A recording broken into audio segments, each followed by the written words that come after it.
मुलींची मुंज असं म्हणल्यावर अनेकांना आश्चर्य वाटतं, काहींना कुतूहल वाटतं तर काहींना हे फॅड वाटतं. खरं तर वेद काळात सुद्धाही मुलींच्या मुंजी व्हायच्या हे आपल्याला काही धार्मिक ग्रंथात आपल्याला आढळून येतं. खरं तर भारतीय संस्कृती ही अतिशय समृद्ध आणि संपन्न अशी आहे. आपली भारतीय संस्कृती ही ऋषी मुनींच्या तपश्चर्येने समृद्ध झाली आहे, धर्म संस्कारांनी संपन्न झाली आहे. गार्गी आणि मैत्रेयी अशा ब्रह्मवादिनींचा सुद्धा मुंज झाल्याचा उल्लेख आपल्याला प्राचीन ग्रंथांमध्ये दिसून येतो. पण काही परकीय आक्रमणांमुळे ही मुलींच्या मुंजीची पद्धत हळूहळू बंद होत गेली. आपल्या धार्मिक ग्रंथानुसार मुंज हा एक संस्कार मानला जातो, त्यामुळे मुंज करताना त्यात मुलगा किंवा मुलगी हा फरक कशाला, आणि हा संस्कार तर सगळ्यांनाच मिळाला पाहिजे असा दृष्टिकोन हल्ली बऱ्याच जणांचा झालेला आहे. नमस्कार आणि welcome. Piyu the story teller या यूट्यूब चॅनलवर तुम्हा सर्वांचं मनापासून स्वागत. खरं तर आजचा विषय त्यावरच आधारित आहे, तो म्हणजे मुलींची मुंज. आणि या विषयावर बोलायला आपल्याकडे खास गेस्ट आल्यात, त्या म्हणजे नीलाताई खडकीकर. नीलाताई, तुमचं स्वागत करते. नीलाताई गेल्या बरेच वर्षांपासून ज्ञानप्रबोधिनी संस्थेतर्फे पौरोहित्याचे काम करतात. आणि या पौरोहित्यामध्ये सुद्धा बारसं, मुंज, सत्यनारायण, लग्न अशा प्रकारच्या शुभ कार्यांचे त्या पौरोहित्य करतात. ज्ञानप्रबोधिनी संस्थेतर्फे अशा प्रकारचे पौरोहित्याचे अनेक कार्यक्रम होत असतात. त्यातलाच हा उपनयन सोहळा हा सुद्धा ज्ञानप्रबोधिनी संस्थेतर्फे केला जातो. या उपनयन सोहळ्यामध्ये नुसते संस्कारच सांगितले जात नाहीत, तर त्याबरोबर मुलांना किंवा मुलींना त्या मागचा अर्थही अगदी सोप्या भाषेत समजावून दिला जातो. नीलाताई, मला सांगा, हा उपनयन सोहळा का करतात आणि हा उपनयन सोहळा करण्यामागचा उद्देश काय आहे? उपनयन या संस्काराचा अर्थच असा आहे की उप म्हणजे जवळ आणि नयन म्हणजे नेणे. तर एखाद्या व्यक्तीला गुरूंजवळ घेऊन जाणे म्हणून त्याला उपनयन असं म्हणतात. पूर्वीच्या काळी उपनयन संस्कार करून मग त्या मुलाची गुरुकुलामध्ये पाठवणी केली जात असे आणि म्हणून त्याला उपनयन असं नाव दिलं जातं. आपल्या जे 16 संस्कार आहेत त्यातला हा 8वा संस्कार आहे. आणि या संस्कारापासून त्या बटूचं नवीन जीवन सुरू होत असे, तो ब्रह्मचर्य आश्रमामध्ये प्रवेश करत असे आणि म्हणून त्याला उपनयन असं म्हटलं जातं. त्यालाच व्रतबंध असंही नाव आहे की तो अनेक व्रत घेतो आणि त्या व्रतांनी तो बद्ध होतो, बांधून घेतो त्या व्रतांनी स्वतःला, आणि म्हणून त्याला व्रतबंध असं म्हणतात. मौंजी बंधन असंही त्याचं नाव आहे, ज्याला थोडक्यात आपण मुंज म्हणतो, पण त्याचं नाव आहे मौंजी बंधन. तर मौंज नावाचं गवत असायचं, त्या गवताची मेखला त्या बटूच्या कमरेला बांधली जायची. आजच्या काळात करगोटा घालतात, तर ती मौंजी बंधन म्हणजे ती मेखला, मुंज नावाच्या गवताची मेखला त्या बटूच्या कमरेला बांधायचे आणि जणू कंबर कसून आता हा बटू व्रत घ्यायला सिद्ध झालेला आहे, तयार झालेला आहे, आणि म्हणून त्याला मौंजी बंधन असंही नाव आहे. आणि यापासून शिक्षणाची त्याची सुरुवात व्हायची, म्हणून तो महत्वाचा संस्कार मानला जातो. आता मुलींची मुंज हा पण आज विषय घेतलाय, तर मला असा प्रश्न पडला की मुलींची मुंज का करतात, त्याच्यामागे काय इतिहास आहे? आणि या सगळ्या मुलींची मुंज हा खरं तर नवीन नाही आपल्या संस्कृतीला. वेद काळांमध्ये मुलींच्या मुंजी होत असत. त्या ब्रह्मवादिनी म्हणून नुसतंच ज्ञान ग्रहण करत नसत, तर ज्ञान देत पण असत. ज्ञानार्जनाबरोबरच ज्ञान देण्याचं ज्ञानदानाचं कामही त्या करत असत. कित्येक वेळेला मुलींना सगळे अधिकार होते, म्हणजे मुंज तर त्यांची व्हायचीच, पण त्यांनी स्वतः विवाह करायचा की नाही, स्वतंत्रपणे काम करत राहायचं, हे सगळे अधिकार वेद काळामध्ये होत असत. आणि त्याचा कधी उपहास केला जायचा नाही, तो समाजामध्ये चर्चेचा विषय असायचा नाही की त्यांची आवड आहे त्याप्रमाणे त्या काम करतायत, अशा पद्धतीचं जीवन होतं. नंतर वेद काळानंतरचाच म्हणजे वेद काळामध्ये काळामध्ये आढळतं. रामायणामध्ये, स्मृतींमध्ये मुलींच्या मुंजी झाल्याचं, मुली मंत्र म्हणतायत किंवा काय म्हणतो यज्ञ संस्कार करतायत, हे सगळं आपल्याला वाचायला मिळतं त्या ग्रंथांमधून. पण नंतरच्या मध्ययुगीन काळानंतर आर्य आणि अनार्य यांचे विवाह व्हायला लागले. या दोन्ही संस्कृती एकत्र झाल्या. त्यानंतर शक, कुषाण, पर्शियन यांची आक्रमणं भारतावरती अनेक वेळा झाली आणि मग त्यानंतरच्या काळामध्ये स्त्रियांचं संरक्षण व्हावं म्हणून मग स्त्रियांनी माझघराच्या बाहेर यायचं नाही, बाहेरच्या कुणी त्यांना पळवून न्यावं कुठे असे काही, अशासाठी मग त्यांना त्यांचं संरक्षणाच्या हेतून त्या स्वतःहूनही आणि बाहेरच्या समाजाकडूनही रक्षण होण्यासाठी त्यांनी स्वतःवर बंधनं आखून घेतली. नंतरचा जो मध्ययुगीन काळाची शेवट दिसतो की बालवयातच मुलींच्या विवाह व्हायला लागले. मग आता यांचं उपनयन करून काय उपयोग की त्यांचा लगेचच विवाह करायचा आहे, म्हणून मग तो हे बंद झाला. म्हणजे मग त्यानंतरच्या काळात या परकीय आक्रमणांच्या भयापासून मुलींचं संरक्षण या हेतूनी मुलींचं बाहेरचा वावरच कमी झाला. बालवयातच विवाहाच्या पद्धती सुरू झाल्या आणि मग मुलींच्या मुंजी या मागं पडल्या. वा, काय छान सांगता तुम्ही. हे आम्हाला कोणालाच हे माहिती नव्हतं, या मागचा अर्थ असाही आहे. आता या उपनयन सोहळ्याचे विधी काय असतात? त्या उपनयन संस्कारांचे मध्ये अनेक विधी आहेत. अगदी म्हणजे सुरुवात जी त्या बटूच्या केशवपनापासून केली जाते की त्याची सगळी बुद्धीची रंध्र मोकळी व्हावी, सगळ्या तऱ्हेने त्यानं ज्ञान संपन्नता त्यानं घ्यावी. आणि दुसरा हेतू असाही असावा की मग त्याचं लक्ष आपले केस, भांग इकडे म्हणजे आरशात बघणं इकडून कमी होऊन त्याचं सगळं लक्ष त्या विद्याभ्यासातच एकाग्र व्हावं. म्हणून मग त्याचे पहिल्यांदा आधी काय करत असत तर त्याचे केस कापून हे केलं जायचं आणि त्यानंतर मग त्याला दीक्षा दिली जायची गुरूंकडून. तर ती दीक्षा काय असायची तर घरामध्ये असलं किंवा आई लाड करते की तुला हे आवडतं बरं हे केलंय ते नको खाऊस बरं राहू दे रडू नकोस. तसं एकदा तो मुलगा दुसऱ्या घरी गेला की त्याला त्याच्यावरती आपोआपच त्याच्या याच्यावर बंधन येतात वावरण्यावर आणि मग जबाबदारीची थोडी जाणीव. मग गुरु त्याला शिकवतात की योग्य तोच आहार करायचा.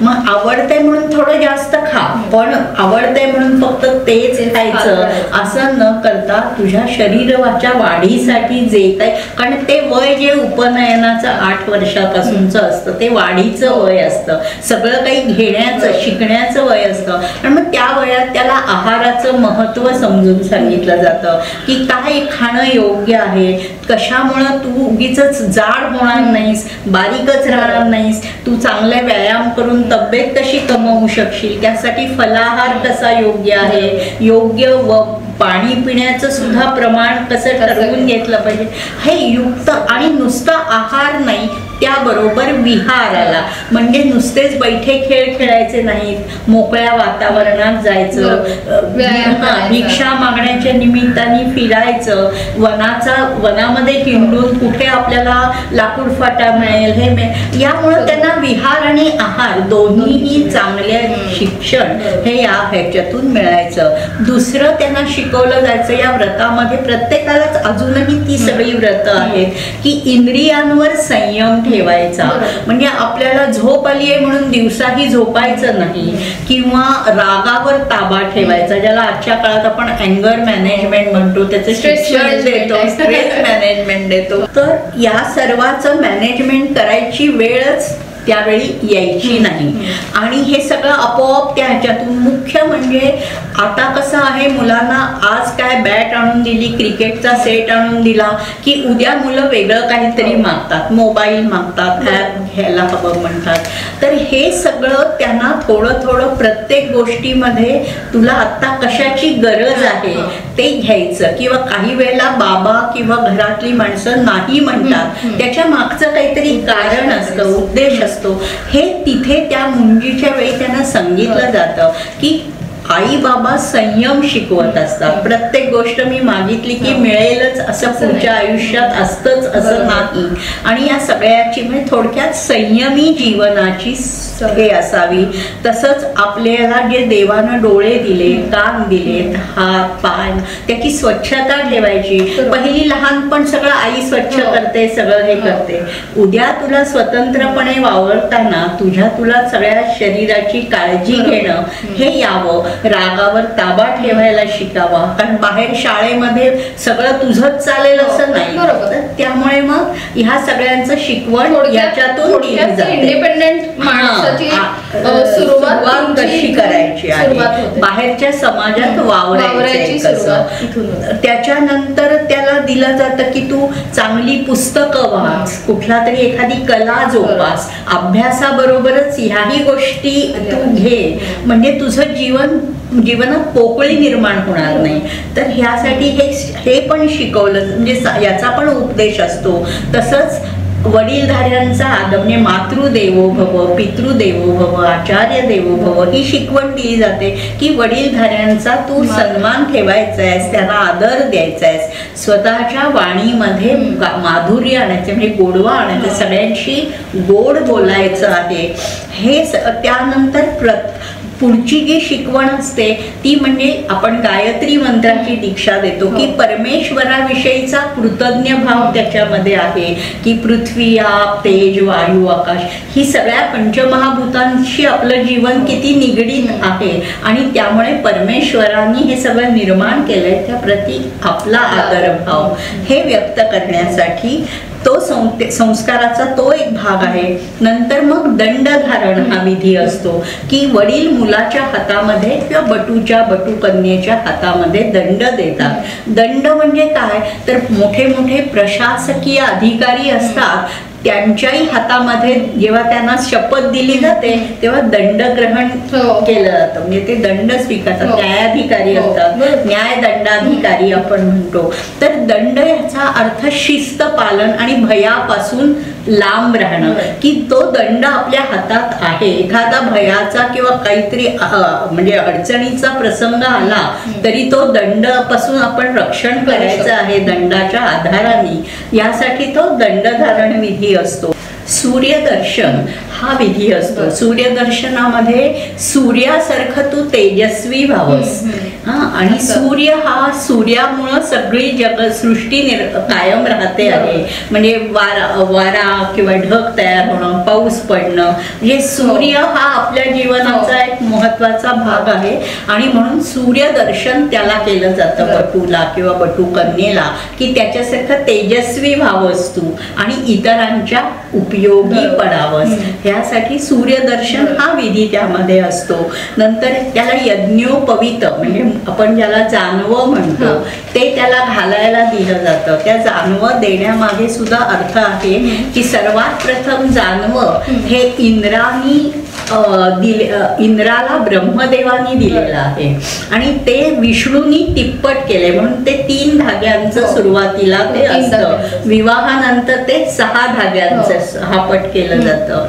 तर त्या 3 धाग्यांमध्ये म्हणजे ब्रह्मदेवानी ते निर्माण केलं, विष्णूंनी ते तिप्पट केलं आणि शंकरांनी त्याला ब्रह्मगाठ बांधली असं मानलं जातं. म्हणजे ते 3 धागे म्हणजे ब्रह्मा, विष्णू आणि महेश याचं हे मानलं जातं.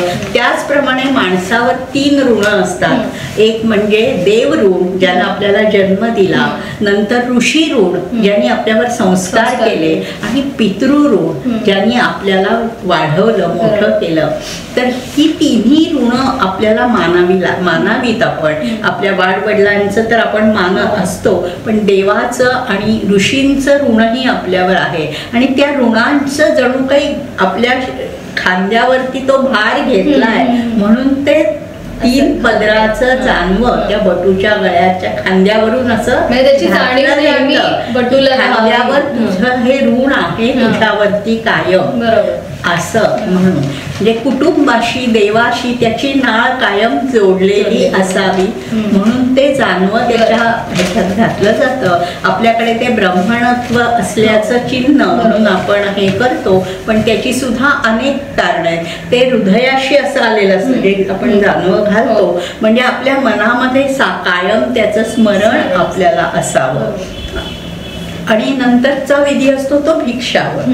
आणि म्हणजे त्या बटूकडून तो बटू जणू काही विष्णू स्वरूप आहे असं म्हणून त्याच्या अंगठ्याचं, उजव्या पायाच्या अंगठ्याचं तीर्थ घ्यायचं असतं. मग तो बटू भिक्षा मागतो आणि त्याला सगळेजण भिक्षा घालत असतात. असे हे सगळे संस्कार. असं म्हटलं जातं की उपनयन संस्कार हा मुलाचा किंवा मुलीचा दुसरा जन्म असं म्हटलं जातं, तर ते का? तर त्याला द्विज असं म्हटलं जातं, दुसरा जन्म.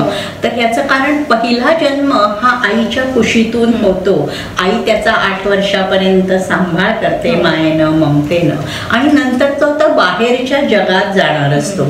तर त्यासाठी त्याचा जसा जन्म त्याचा पार्थिव तऱ्हेनं झालेला आहे, आता त्याच्या मनोसंवेदना जागृत होण्यासाठी त्याला ज्या काही त्याला दीक्षा दिली जाते त्यातून त्याचा दुसरा जन्म होतो.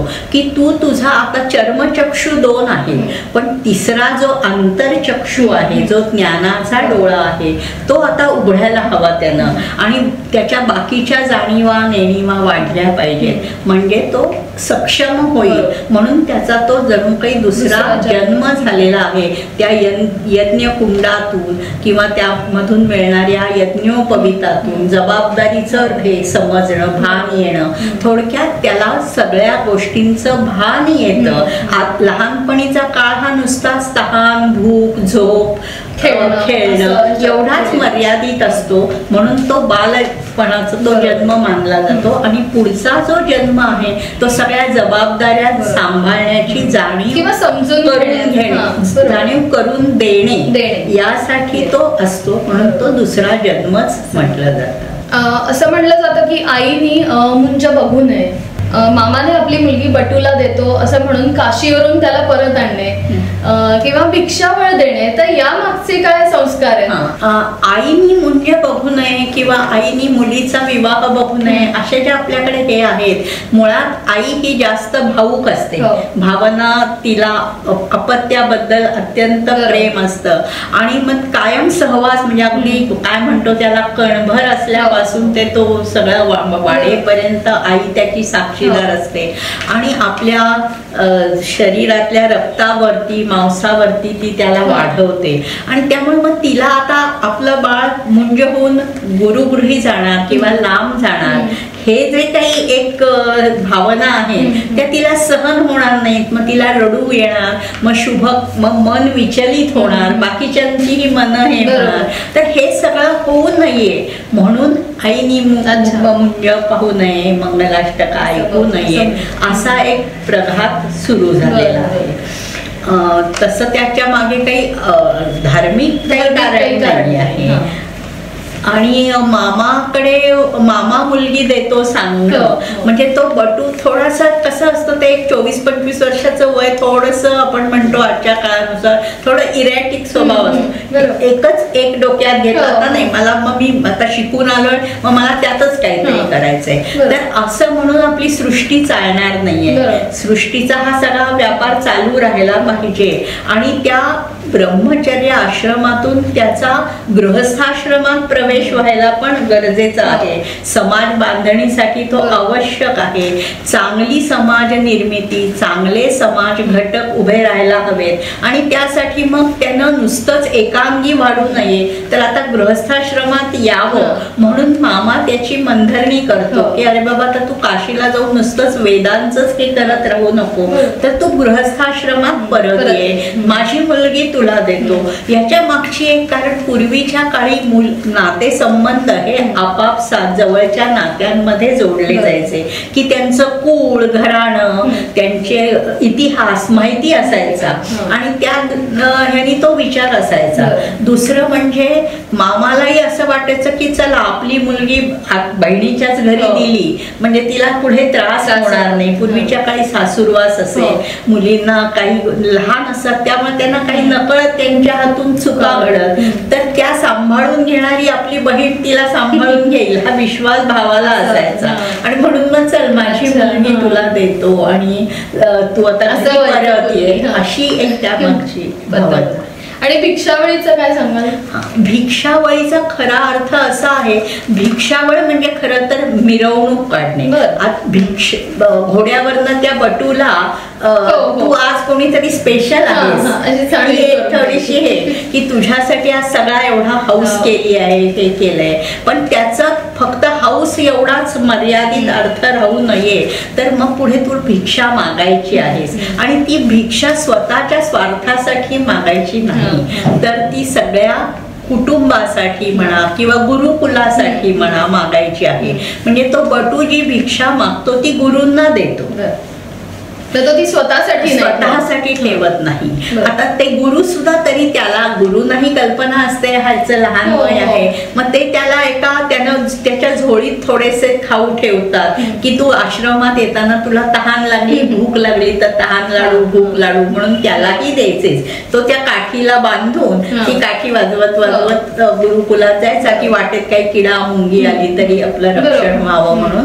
आणि मग त्या भिक्षावळीचा मुख्य हेतू हाच आहे की बटू हा इतरांना शिकवण देतो त्याच्यातून की मिळालेली गोष्ट ही सगळ्यांमध्ये वाटून घ्यायची आहे, एकट्याचा कुणाचा त्यावर अधिकार नाही. आणि तो आपल्या घरातल्या नातेवाईकांनाही हे देतो की तुमच्या उत्पन्नातला काही भाग हा चांगल्या कार्यासाठी दान करा, चांगल्या संस्थांना दानधर्म करा. पूर्वीच्या काही गुरुकुल असत, आजच्या काळात समाज सेवा करणाऱ्या सेवाभावी संस्था असतात, तर तुम्ही त्या निमित्ताने काहीतरी दान करा.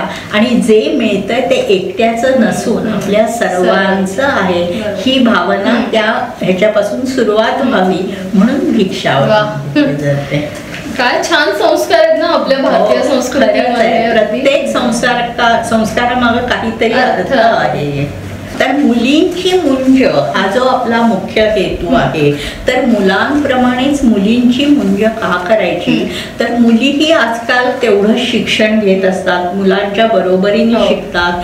कोण श्रेष्ठ कोण कनिष्ठ हा विषयच नाहीये, कारण आपल्याला सगळ्यांना माहिती आहे की दोन चाकं आहेत, ती दोन चाकं जर एका वेळी योग्य पद्धतीने चालली तरच जीवनाचा रथ चांगल्या तऱ्हेने चालणार आहे. त्यामुळे श्रेष्ठ कनिष्ठ ही भावना त्यामध्ये नाही.